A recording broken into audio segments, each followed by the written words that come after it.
Yes, nkomeje kubashimira mwebwe dukomeje kubana, nkwibutsa gukanda subscribe, like, share na comment kugira ngo dukomeze kubana.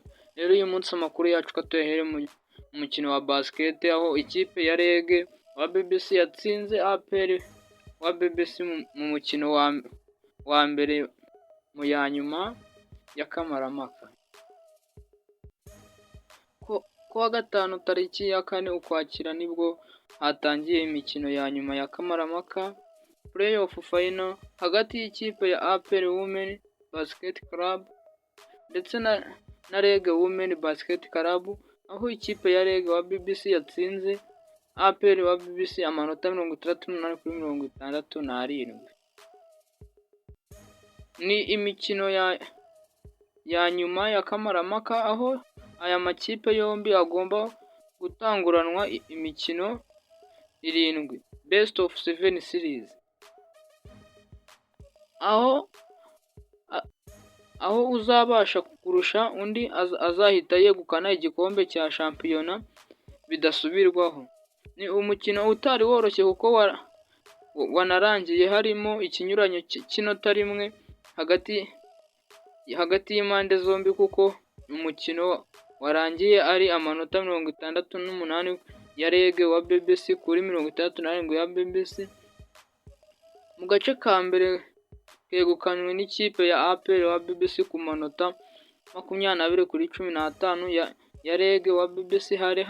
hari hatangiye kwibazwa niba koko ikipe ya APR igiye gusubira REG nyuma yo kuyitsindira ku mukino wa nyuma wa Rwanda Cup uyu mwaka.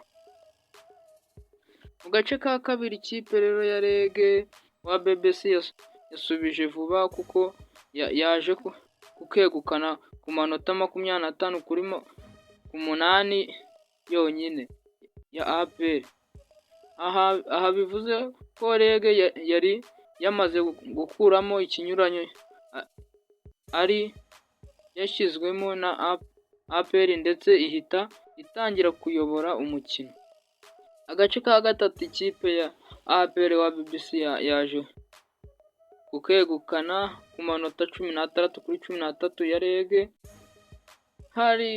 Hakirimo ikinyuranyo gito REG yari yashyizemo.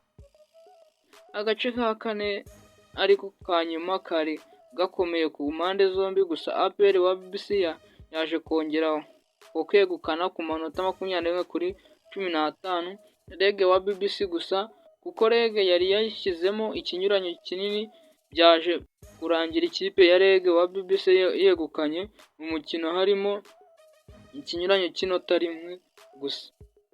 Muri uyu mukino umukinnyi umugwaneza Charlotte w'ikipe ya APR wa BBC niwe watsinze amanota menshi kuko yatsinze 17, akurikirwa na Reynold Victoria wa REG wa BBC watsinze amanota 16.